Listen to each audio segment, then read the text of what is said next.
Hey, good afternoon, everyone. Thank you so much for joining the Center for the Study of Race, Politics, and Culture, or CSRPC, for our second Research Bites of 2024. My name is Anaga Dalal, and I'm Assistant Director for Communications at the Center. So Research Bites is our monthly speaker series that is one of many programs that CSRPC has produced over our more than 25 years of engaging scholars, students, staff, and community members, and our core mission to advance scholarship, arts, and public dialogue about the centrality of race and racism in the systems we inhabit. Our goal for this series is to create an informal and interactive space where we all can learn firsthand about some of the exciting research happening on the University of Chicago campus. We hope you will use this hour to share your interests with each other and explore possibilities for future collaboration. Please watch the chat for subscription links for upcoming Research Bites, as well as for our newsletter and listserv. I also want to encourage you to follow us on social media. Our handle is @CSRPC. And today I'm especially excited to announce the launch of our new logo. So please check us out online. So before I introduce our speaker, I wanted to thank our program administrator, Tiara Kilpatrick, for bringing this series to life, as well as Taylor Pate and Ndidi Opara, our amazing multimedia and marketing interns, for their tireless work behind the scenes. And now, without further delay, excited to introduce today's very special guest, Associate Professor of English, Adrienne Brown. Professor Brown specializes in American and African American cultural production in the 20th century, with an emphasis on the history of perception as shaped by the built environment. Her teaching and research interests include critical race studies, architecture and urban studies, American studies, modernism, postmodernism, the Harlem and Chicago Renaissances, popular culture, visual culture, and sound studies. She's also taught in the Chicago Studies program here at the U of C. With Valerie Smith, Professor Brown co-edited the volume Race and Real Estate, an interdisciplinary collection rethinking narratives of property and citizenship. Her book, The Black Skyscraper, Architecture and the Perception of Race, recovers the skyscraper's drastic effects, not the shape of the city, but the racial sensorium of its residents. She is working on a new book that charts the impact of the US's move to mass home ownership in the 20th century and how Americans have experienced residential space as a social, spatial, and most significantly, a racial unit. She's also working with Professor Britt Russert to collect and publish W.E.B. Du Bois' short fiction. And now, without further delay, please give a warm welcome to our friend, Professor Adrienne Brown. Thanks. Thanks for that wonderful introduction. It's so wonderful to be here, to see so many wonderful, familiar faces and also some new faces. So thanks for being here, especially when the weather is so nice. Gosh, you could be outside having your lunch, but you're here, so I appreciate that. All right, so let me dive in and start sharing my screen. I apologize in advance. At some point, I'm gonna have to switch between my PowerPoint and another presentation mode to show you some stuff. So just bear with me, we'll figure it out. Okay, so let me start. All right, so I'm gonna start with where I'm from, because I work on place and I work on race, and so much of that, my intellectual interests, as I've come to realize more and more as I get older, is shaped by the questions that I had growing up. I'm from Laurel, Maryland. You can see with this little yellow arrow directly between DC and Baltimore. I grew up there. I also went to University of Maryland College Park, which is just a hop, skip down the road. So I spent a lot of formative time in the Maryland area. My family's all still there. And one of the things that really sparked my interest in race and space is what I saw is the kind of discrepancy between where I grew up, which was a suburb, but a very diverse suburb. Laurel, if you know Laurel, it's at the hub of many different counties in Maryland, including PG County, one of the most richest Black suburbs in the US. That wasn't my suburb, but the suburb I grew up was super heterogeneous. I grew up in an apartment building in a suburb amongst single family homes. So diverse in terms of class. And this looked, especially when I was growing up in the 80s and 90s, this is not the suburbs you saw on TV. The suburbs on TV look nothing like my suburb. There's another view of North Laurel. So you get the overview. So I grew, I was really interested in this gap, right? Like how my own experience of this space and what it meant to grow up in this space looks so different from how it was represented. I think that's changed a little bit now, but that was really the spark that drove and continues to drive a lot of my research projects. So that's me. That's part of me. I'll start by talking a little bit about Black skyscraper, and hopefully you'll see the connections between these early questions I had and what became my first book as I go. All right, this is the part where I'm going to try to switch. Let's see if I can do it. Okay. Black skyscraper. A lot of things have been said about the skyscraper. It is probably one of the most, if not the most studied architecture typology ever. This is just like a small list. This isn't even the full list. This is just the list that's most closest to my research, but it's a big, daunting list. And you may be asking yourself what I asked myself most of the time when I was writing this book, like, how do you say something new about something that has been so well covered? I gave it a shot. I hope I did so. Here's the kind of nutshell version of what this book argues. Black skyscraper insists that by looking at writing about the early skyscraper during the first few decades of its invention, writing not just by fiction writers, but journalists, public figures, architects themselves, we get a new story about the skyscraper as a fount of racial anxiety, but also as a site for experimentation regarding this architecture's impact on how race was both sensed, seen, and felt. There's a lot going on in what I just said, and let me try to unpack that a little bit. So going back to me growing up in Little Laurel, Maryland, going to the University of Maryland, College Park, I wrote my senior thesis on John Cheever, who was a suburban writer, white suburban writer, kind of one of the most like canonical writers of the suburbs, and the ways that he wrote about whiteness and race in his short stories. I've been thinking about these things since I was 20, 21.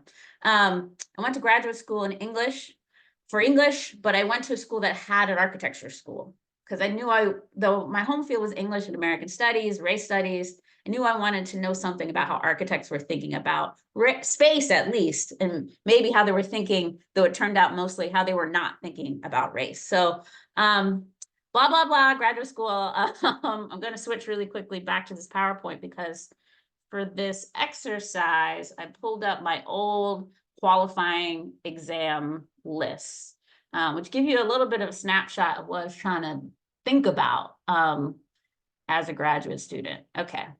So my major list was on American literature, 20th century. I had a second list on city architecture and space, mostly centered in the US, and then a list on modernism and its fates. So I had some questions that I was trying to think through in this list. Mainly was, how do all these different fields speak to one another? Or if they don't speak to each other, why don't they speak to one another? And so I learned a lot in doing this list. This list was really where I kind of got the idea for the project. So let me tell you a little bit what I learned. So the first is that if you're thinking about American architecture, what I learned from that list is that you can't really talk about American architecture without talking about the skyscraper. It is the kind of star of the history of American architecture. Because it was invented in the US, so there have been some different ways of thinking about invention, but especially when it was invented, it was kind of touted as this iconography of America really stepping on the global stage as an aesthetic powerhouse. And so it had a lot of meaning and symbolism, especially in its early days. Now, the tallest buildings in the world are no longer in the US, right? They're mostly in the Far East and in the Middle East. But in the late 19th and early 20th century, right, these buildings were very associated with the US. And so what I started to try to think about out of that kind of sometimes very dry architectural history was try to recapture the drama of the skyscraper and what it meant specifically to kind of be alive and have a body when the skyscrapers were going up with such speed in the late 19th and early 20th century. So I'll try to recapture some of that for you now. This is the Rand McNally building. It goes up in Chicago in 1889, and it's 10 stories. In 1889, 10 stories is about the max height of an occupiable building that could be dreamed of, right? 10 stories was incredibly tall. You would see a 10-story building and be like, wow, I've never seen anything quite so big. Those records and those norms just keep getting smashed as the decades roll on. So 1889, 10 stories is really tall. By 1908, we get the 41-story Singer building in New York, right? So that's in a period of about 20, 30 years, right? We go from 10 stories to 41 stories being like, pretty magnificent. Empire State Building goes up in 1931, and that building's 102 stories tall. So again, imagining, just trying to recapture what it meant, like within half a lifetime to go from 10-story buildings to 102-story buildings.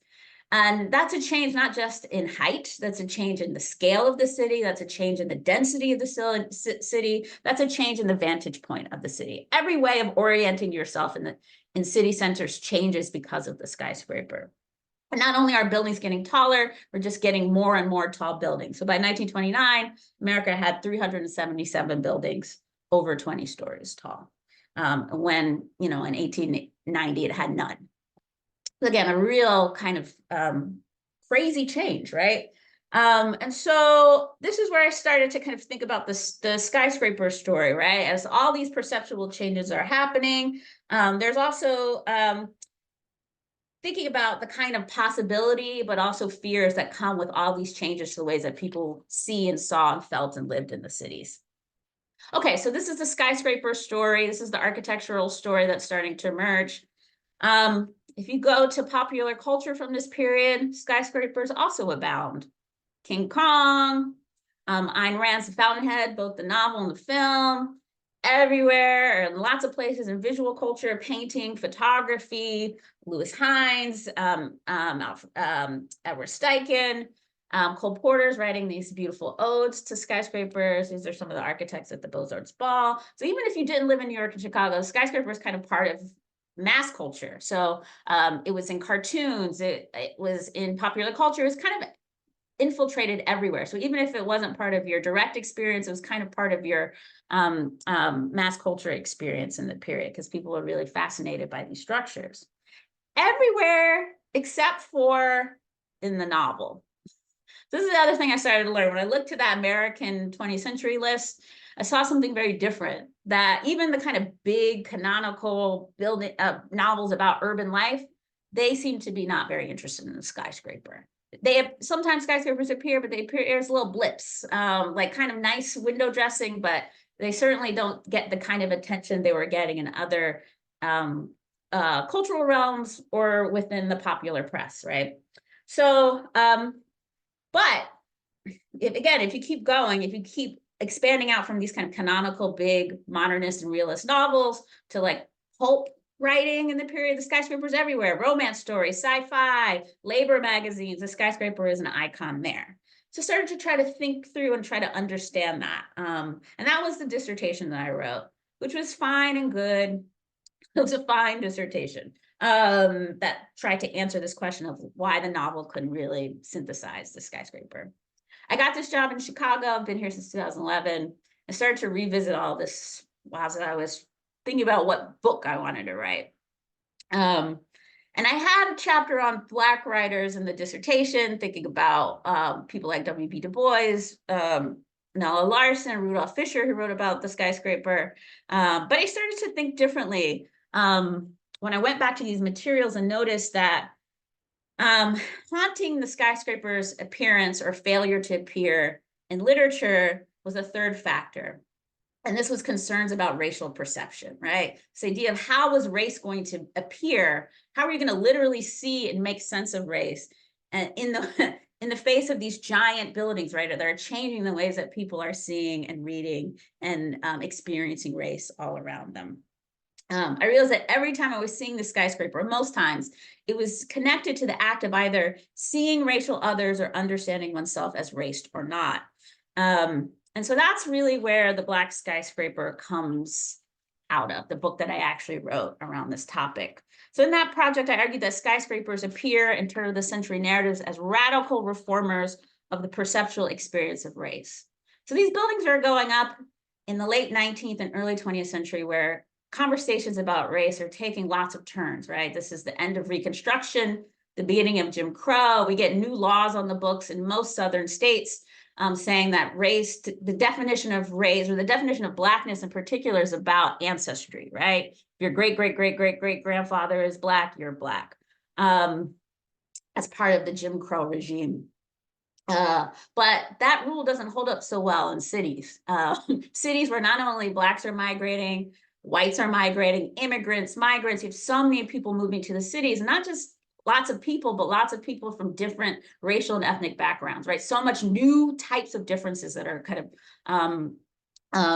that are appearing in the city. So this question of what is race, how do you see it, how do you know it, has a lot of scrutiny in this period, right? There are legal cases around citizenship that are adjudicating who is what race and how do we know it, right? This is a question of science. Race science is starting to peak in this period. It will hit its peak in the 1920s, where scientists are really trying to chart how many races are there. How do we determine who is of what race, right? What counts as a racial determination, right? This is a question clearly in the civic space, in the cultural space, in the legal space. So I'm interested in the ways that these questions of what race is and how you know it and how you see it really kind of intersected with the material changes in the built environment that are also putting pressure on the ways that you could see or think you know race. So for instance, take the view from the top of the skyscraper. Lots of writers are really obsessed with this view, right? Trying to describe what it meant to see from this brand new height.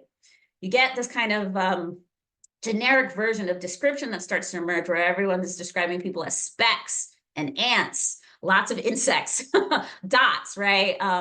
The takeaway, right, is there's a sense of homogeneity, right? That you can't really see people, right? This is also true at the base of the skyscraper. The skyscraper is producing such density in the city, right, that there's so many people moving back and forth, right, that is also putting pressure on one's ability to know race, right? So one of the questions I started to think about, or that these archives started to make me think about, or thinking about themselves, is at what scale can you see someone and say, I know what race someone is, right? How does scale affect the ability to believe one has an experience of race? And when that scale is changing radically, right, what happens to the how people are thinking about race? So that's the story that this project tries to tell. The book recovers the early skyscraper's influence, not only in the shape of the city, but the racial sensorium of its residents and readers. The skyscraper posed a challenge to older systems of racial perception and its hierarchies, causing American writers across a number of print genres to newly wonder how bodies would continue to appear and be understood as raced. So that's what I do in the first book, is try to answer that question. All right, I'm gonna switch out of this Prezi back to my PowerPoint. Give me a second. This is why you should only use PowerPoint. Never try new presentation modes, because they will inevitably become obsolete and you'll be stuck like me, moving between multiple ones. Okay, so let me talk about this new book, The Residential is Racial, which is out in March, so almost out, very exciting. So in this book, I pivot from a focus on architecture to a focus on real estate. I kind of did what I could do in terms of the built environment and the questions I had about the built environment, and the ways that race is always shaped by the kind of material built environment around us. This is really what I was interested in that project.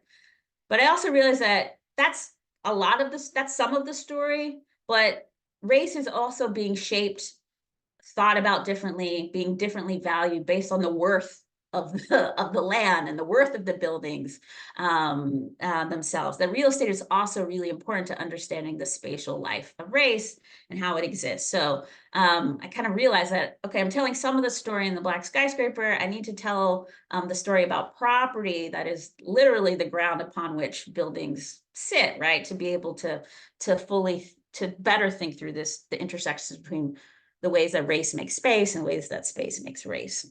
That's what I try to do here in The Residential is Racial. Let me give you the quote that in some ways was the instigating spark for this project. So this is a quote from Herbert Hoover when he was president in 1931 at the beginning of the Great Depression. Hoover is a really interesting figure for lots of reasons. He was part of he was a cabinet commerce secretary, the first person to say, hey, the federal government needs to really push home ownership on Americans. And make this a priority. The Russian Revolution happened in 1917, and the government got really spooked and said, well, people own their homes, they're going to be less likely to revolt. So the federal government starts to get involved in housing and pushing housing and encouraging housing, eventually producing policies that would then also encourage a racialized form of housing, which I talk a lot about in the book. But so Hoover is really important to this effort. So in 1931, he gives a presidential address at this White House conference on home building. It's broadcast on CBS to thousands of listeners at home on the radio, CBS radio. And this is part of his remarks. He says, there are the wide distinction between homes and mere housing. Those immortal ballads, Home Sweet Home, My Old Kentucky Home, and The Little Gray Home in the West, were not written about tenements or apartments. They are the expressions of racial longing, which find outlet in the living poetry and songs of our people. I just realized I was not in presentation mode. Sorry, guys. Let me make it so you can actually see what I'm talking about. There we go. Okay. So this quote was really raised so many questions for me. So first of all, Hoover is wrong. Obviously, Americans did sing songs about piles of rent receipts. I talk about that in the book. About rent parties and the kind of music scene that comes out of rent parties and ways that people are talking about rent.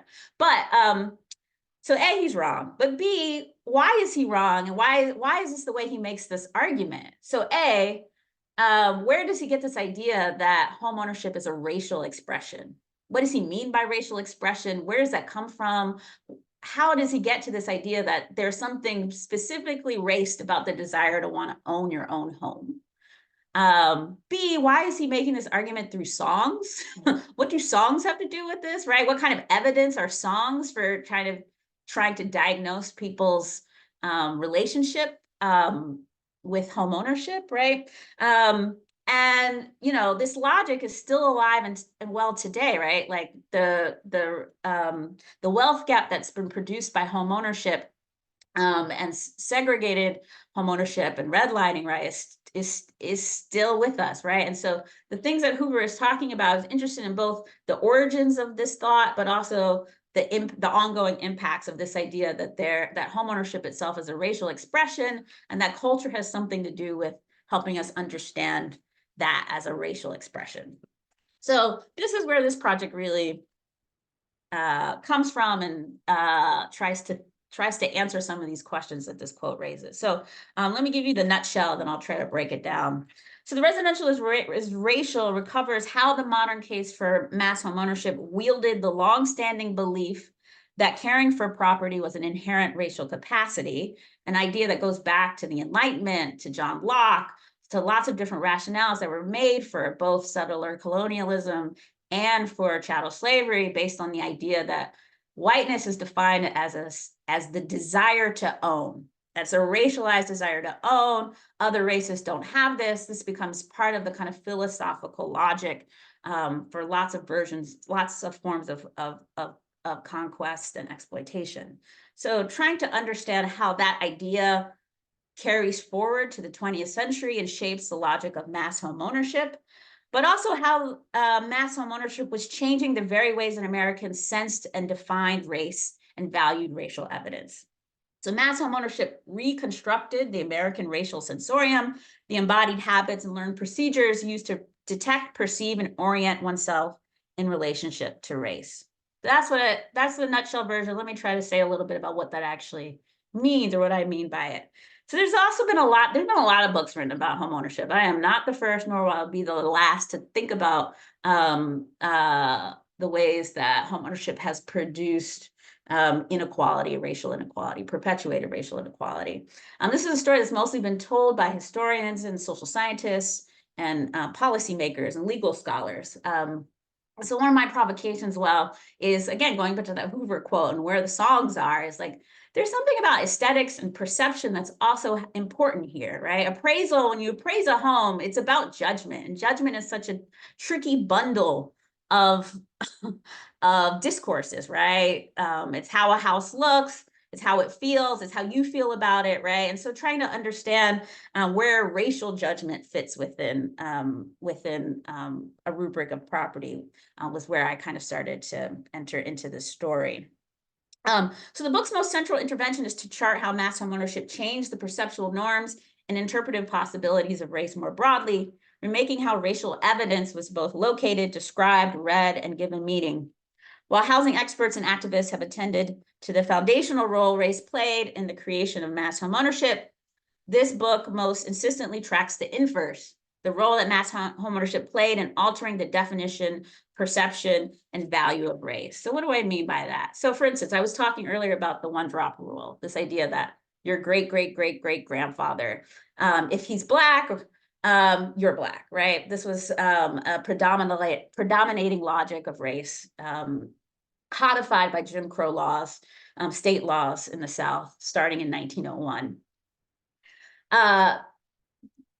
That idea of race, right, the one-drop rule doesn't work so well when you're thinking about neighborhoods, right? Because when you move into a neighborhood, especially in the 1950s and the mass suburbs that were created, people are coming from so many different places, right? No one's from, for the most part, no one was from these mass suburbs. They were moving from elsewhere. No one knew who anyone's great-great-great-grandfather was.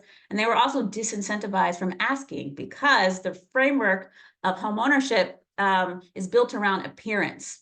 It's built around who looks like they can uphold the property values, right? And so this idea of ancestry really, I argue, becomes drastically disinvested from because of the investment in mass homeownership, the biggest investment that most Americans would increasingly make in their whole lifetime, right? And so this changes the way that race is literally counted, thought about, structured, and that's what this book is trying to talk about.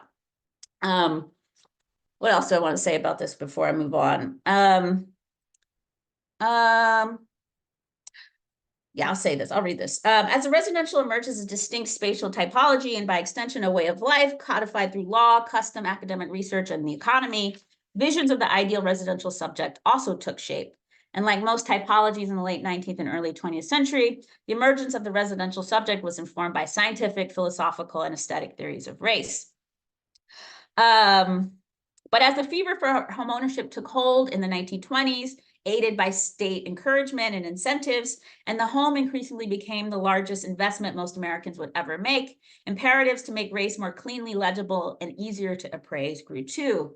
Whiteness broadened to assimilate those once deemed on its borders. Italian, Eastern European, and Irish homeowners invested in whiteness by purchasing homes, requiring the exclusion of those deemed unfit to own, a category increasingly synonymous with Blackness as the century marched on. Whiteness was increasingly understood as not merely a trait belonging to specific persons, but as a neighborhood's most valuable amenity to be preserved at all costs, while Blackness was deemed illiquid, presumed to devalue all it touched, neighbored, or possessed. This transposition of race into a quality of space changed what counted as racial evidence, as well as the methods for gathering, tallying, and appraising it. The visual apperception of whiteness and the fidelity of one's performance to it superseded hidden blood and invisible ancestry as useful racial measures within the bureaucratic systems developed to appraise home values via maps, forms, and what one could glimpse while driving through a neighborhood. Telling the story of homeownership, treating race not as a constant being responded to, but as a malleable concept continually being re-optimized by residential space and markets, entails reading the practices of realtors and bureaucrats alongside the work of artists and writers learning to newly represent the racial sensorium in the age of mass homeownership. Rather than understanding redlining as mere policy, naming the practice of devaluing certain neighborhoods in relationship to their racial makeup, this book approaches redlining as a mode of sight, altering what it meant to sense race and assign it value. resituating residential discrimination as a chemo within the history of perception and aesthetics, as well as policy, demography, and democracy, we get an even more expansive picture of both its origins and its impacts. In the 20th century, neighborhood formation was also a mode of racial formation. So that's what this book is trying to do. This is a table of contents. Happy to talk about any specific things you see or cases in here. But that's what I'm up to. All right, I want to stop talking, so I'm going to go through quickly the last thing I want to talk about, which is arts and public life. If you haven't been to the arts block, please come visit us. We have there are lots of things to come see, but March 7th would be a great time to come, where we're introducing all of our new residents, artist residents, performance residents, creative entrepreneur fellows. So come on down to the arts block if you haven't been there before. And I'll tell you a little bit more about where it is and why you should come. So Arts and Public Life supports a rich ecosystem of artists, youth, and entrepreneurs of color who are the cornerstones of thriving neighborhoods and catalysts for a vibrant Washington Park and South Side. This is where we are. We're located in the Washington Park neighborhood, which has a rich history of artistic innovation going back nearly a century. Where we are on Garfield Boulevard has long been a site of clubs, artists, collectives that always have been arts and culture in Washington Park. So we are there to continue that rich tradition. The creation of the arts block is not a new intervention in Washington Park. Again, we're in continuation with the economic and artistic life long central to this location. Washington Park was and continues to be a vibrant place to live, but it has also experienced decades of disinvestment and population loss, fueled by policies of redlining and its long-term consequences. But Arts and Public Life centers the arts as a site that has been key to both the past, present, and future of Washington Park and the Greater South Side in cultural, historical, social, civic, and economic terms. All right, so let me give you kind of a big overview. Let me show you where we do what we do. We do it across 4 spaces on the arts block. The newest one we opened in October, the Arts Lawn, open to the public. Come see, frolic, play, have a picnic. It's a wonderful space.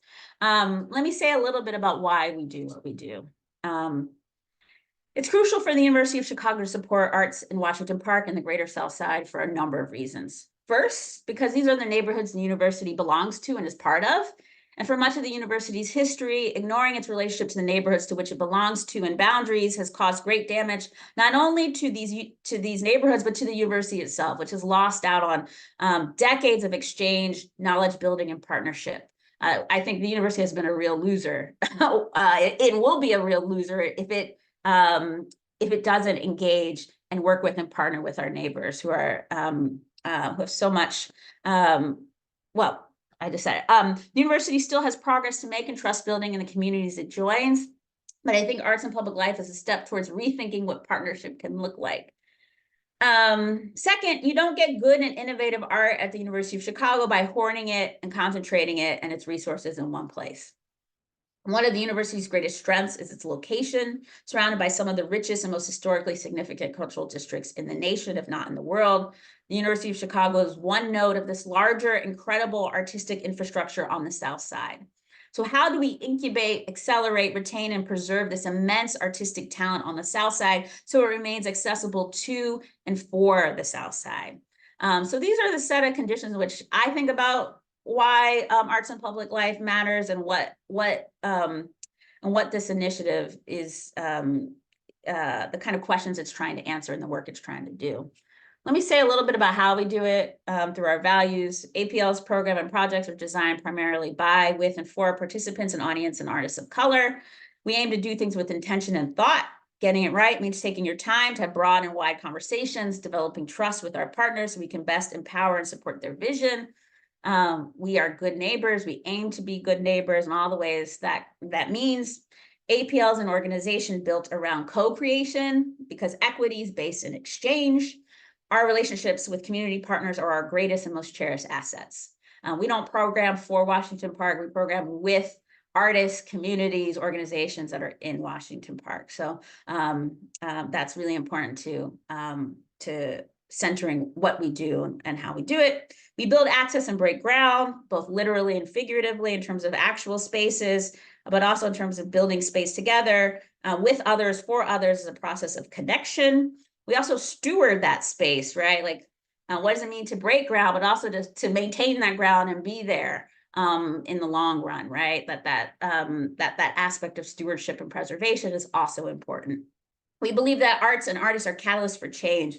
The arts aren't just a decoration you kind of sprinkle on top of a neighborhood after it's quote unquote done, right? That arts themselves are catalysts for economic development and change, but also at the same time, they're also part of this kind of social and cultural and civic fabric of neighborhoods.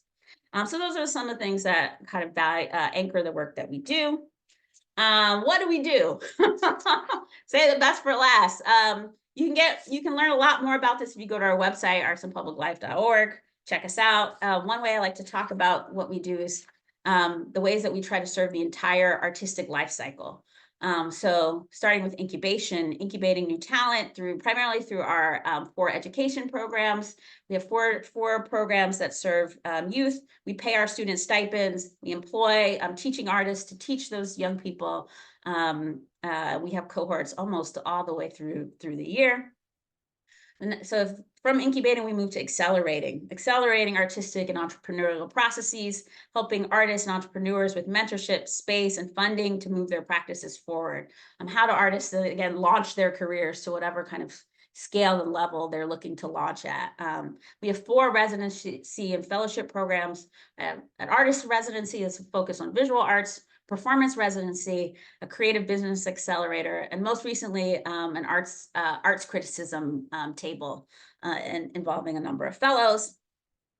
After accelerating comes presenting, right? How do we show that and display that work with care and intention and creativity, with gathering being an important part of the act of activating artistic work and dialogue. So we have programs, we have a gallery space. All of our programs are free and open to the public. Again, come on by.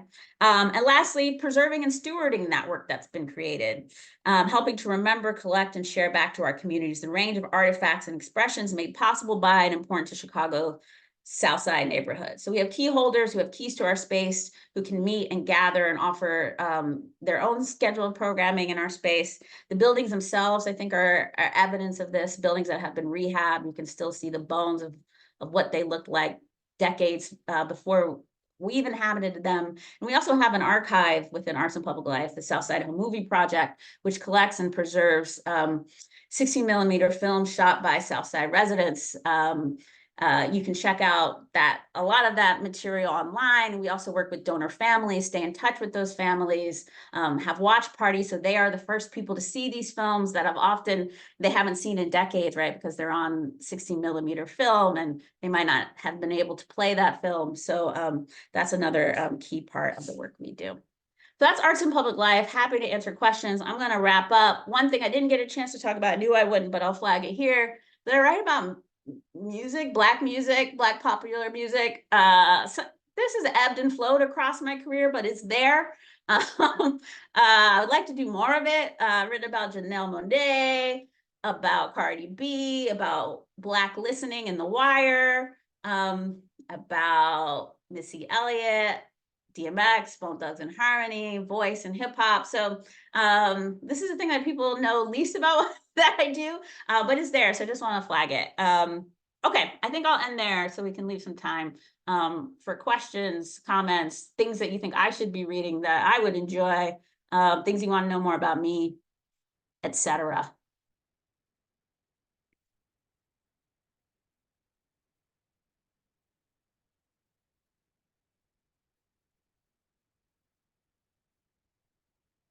I don't quite know how the format of this works. Maybe we just raise hands. Is that how this works? So people can come off mute if they want and ask questions, or people could drop their question in the chat if they feel more comfortable. Either way. Cool. Adrienne, it's Bill. I'm going to start where you ended. First of all, thank you so much. This was really great. Could you just say a little bit more about your interest in Black music as I start to think about ways we can partner? Oh dear. You may have yeah, it's something I've always written about going back to graduate school. and I used to go to the EMP, which is Experience Music Project Conference, pretty regularly, which brings together pop music critics, academics, sometimes pop music stars, to talk, to share a kind of critical language around pop music, and to think about it. You know, Critics Table, this thing we started at Arts and Public Life, certainly comes out of my interest in music criticism. And again, thinking about a world in which criticism can move across lots of different spheres and be in conversation. So like pop music critics, academics, people on TikTok, you know, like everyone's doing a form of criticism. So how do we kind of bring those together? But my lane in that has always been music, writing, and it also allows me to kind of do something different with my voice, and to be a little bit more playful. I write a lot of things that are public facing about my work, or about the architecture work, but it's even more fun for me to write public facing music pieces, because you get to be, and well, I feel more licensed to be a little bit more playful. So I've written about lots of things, and it's one thing I would like to do more of. So I hesitate to say put me to work, because I have a lot of work to do, but already, but it is something that I really like and would like to do more of. It kind of haven't done so much of it lately. But yeah. Thanks. Thanks for that great question.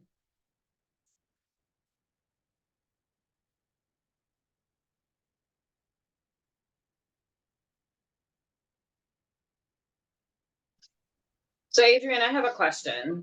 Yeah, Wendy, thanks for coming. Oh, you're welcome. You know, I'm a big fan. I think you guys have done just an awesome job in Washington Park. And I'm wondering if you can share with the group some of your successes that you are extremely proud of being new to Washington Park, and perhaps something that may have been challenging that you overcame and you're excited about. Oh, great questions. Successes. Wow.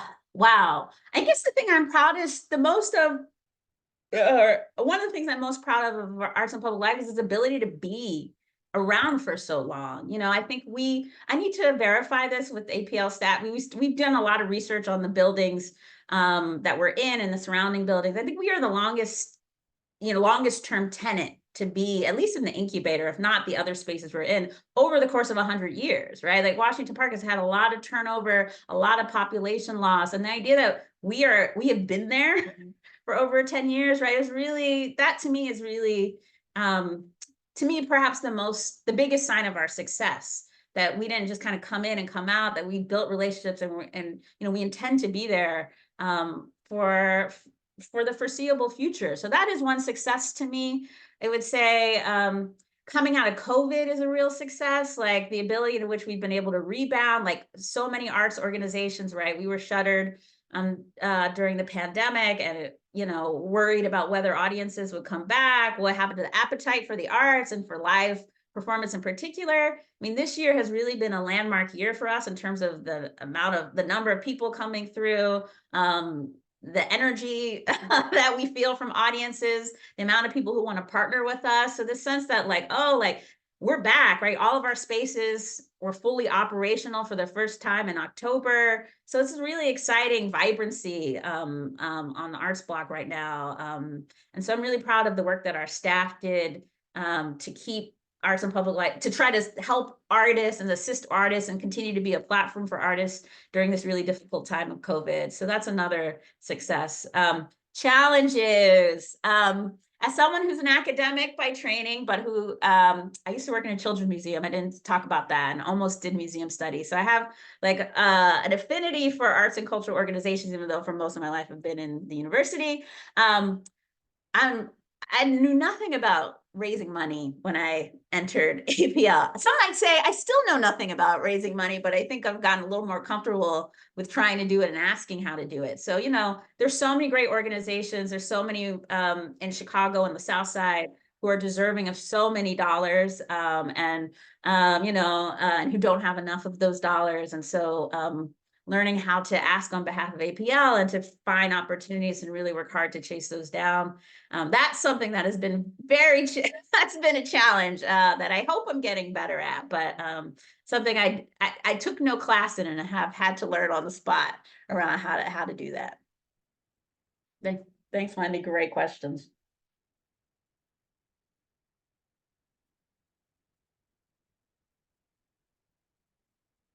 Any other questions? I'm also happy for us to all go into the sunshine because it's nice outside. Adrienne, there's a question in the chat about how Oh, how has your research influenced your housing home buying journey? oh gosh, that's a good question. Great question. I think about that all the time, actually. So I mentioned that I grew up in apartments when I was a kid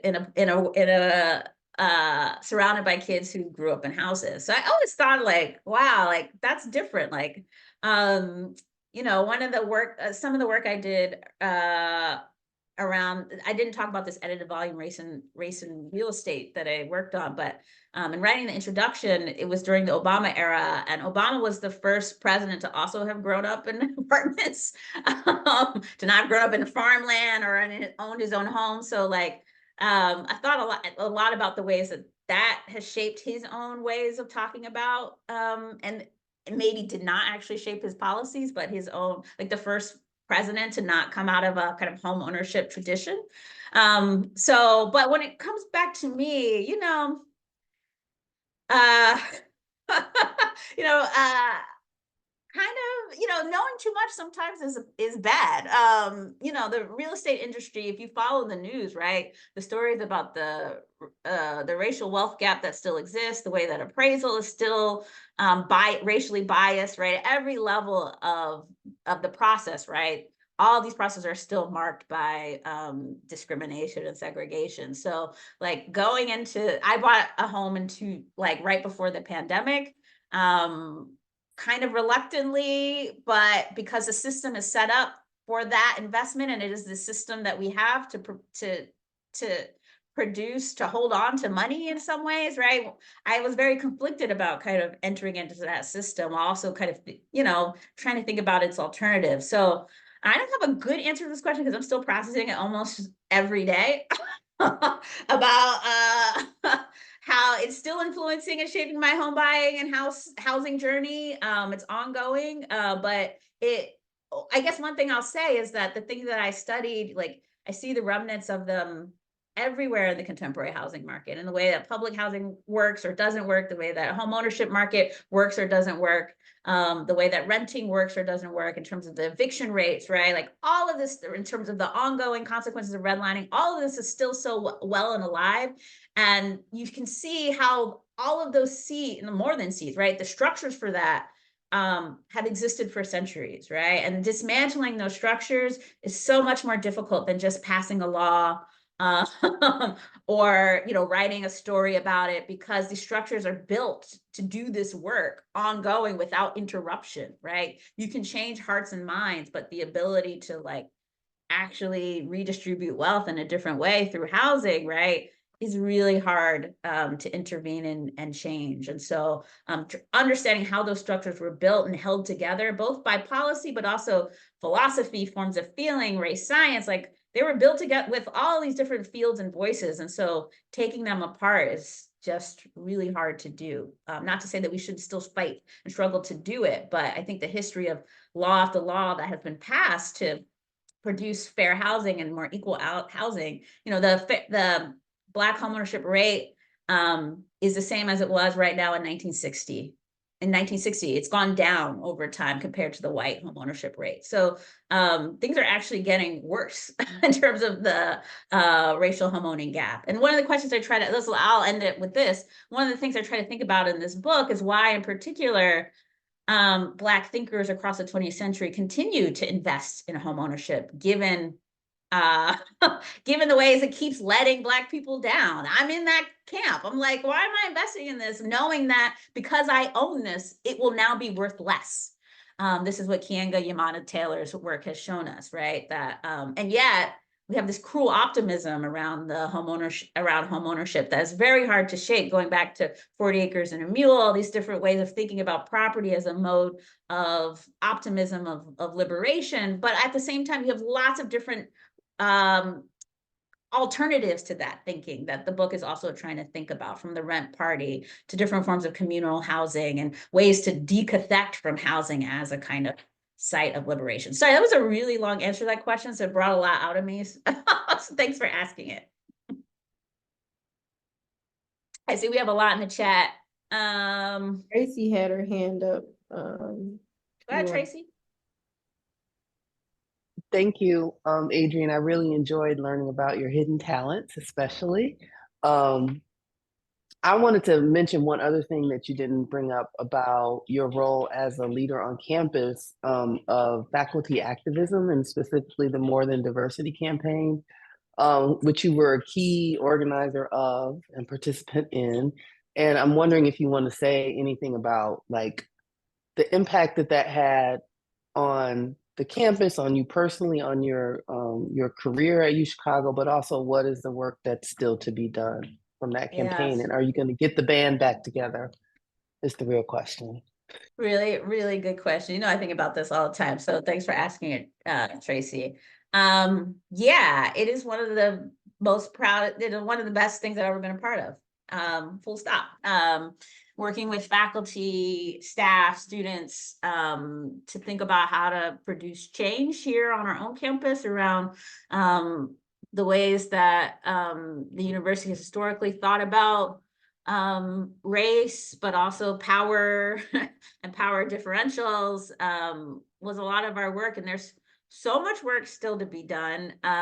You know, there were some wins we got out of that campaign.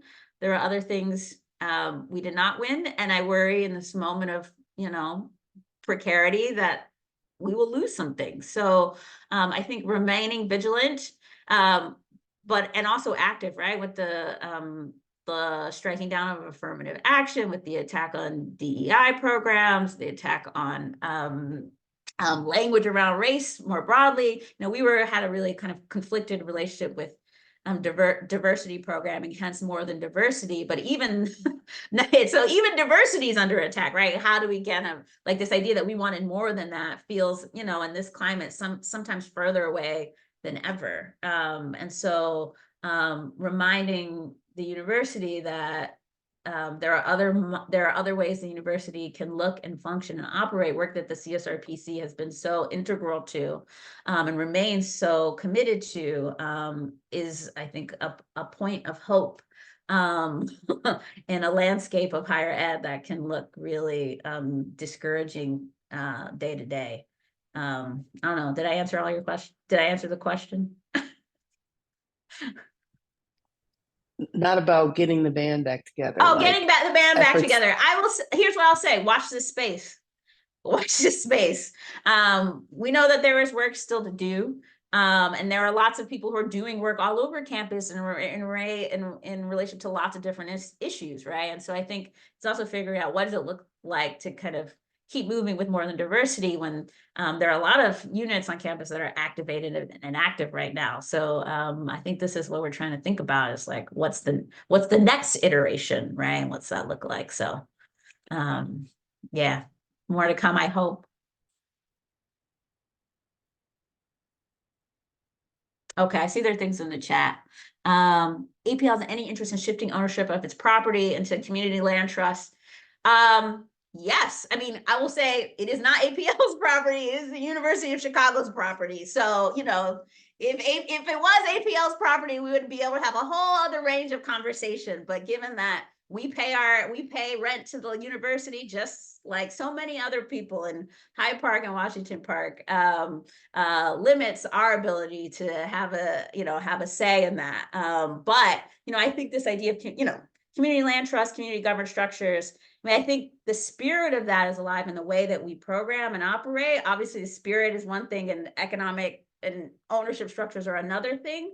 But, you know, so, yeah, if I had a different kind of job and level of power and control over property, absolutely. And, you know, we are happy to be a platform for community groups who are thinking about these questions, particularly through the lens of the arts, right? I'm thinking somewhat like a neighbor of ours in Washington Park is Amanda Williams, architect, artist extraordinaire. And, you know, so Chicago Torture Justice Memorial, fingers crossed, will also be a neighbor to us soon. And they've used our space at various points in the past. So, you know, as members of a broader community in Washington Park, right? Like we want to be a place where people can have conversations and think through these questions. And so, you know, we want to be good stewards of the space that we're in, but also recognize that we are stewards. And not, that doesn't like give us license to do things in Washington Park without partnership or conversation or continued relationship building. It's a great question. Thank you for asking it. Okay. I think we're almost at time. Maybe I can try to answer this last question. How would you express the concept of home versus house? Big one. And you know, it's interesting, right? Because that dichotomy, as going back to that Hoover quote that I'm obsessed with, right, has done so much. I think, you know, it's got a lot of utility in terms of a way of kind of thinking about the ways that we make home outside of property structures with other people, in community, right? That home doesn't have to be tethered to property. There have been lots of ways of thinking about this this binary. So, you know, someone like Hoover is using it to say, well, housing is just like one thing, but the desire to own a home and fetishize it becomes such a kind of wrapped up with a certain kind of this argument that I trace in the book around like a white capacity. There's a specific like tie to home that is part of a kind of that belongs to whiteness, right? That Hoover was really invested in particular. On the other hand, in the 20s and the 30s, you have people on the left who are saying, actually, we need less homes and we just need more housing. And in some ways to make the argument that actually the investment in home ownership has impoverished us in terms of our imaginaries of the way, all the different ways that people could be housed, public housing, cooperative housing, right? There are all these different ways of thinking about housing. It's just a place where people can have access to shelter, right? And sometimes when you couple that too strongly to a vision of home that in the US has meant a certain kind of single family home in particular, right? That dichotomy, right, has kind of raised its head at many different points in the history of the 20th century. So what I would say, how I would express the concept of home versus housing is to try to trace all the different ways that those terms have been, what seem like very simple terms, right, have had very kind of been politicized and racialized and thought about from a range of different kind of political spectrums over centuries. Okay, I think that's it for me. I hope you all had a good time. I'm easy to find. If you have any follow-up questions, just shoot me an email. I'm happy to talk more. Thanks, CSRPC, for hosting me. Appreciate it. Thank you so much. Have a great day.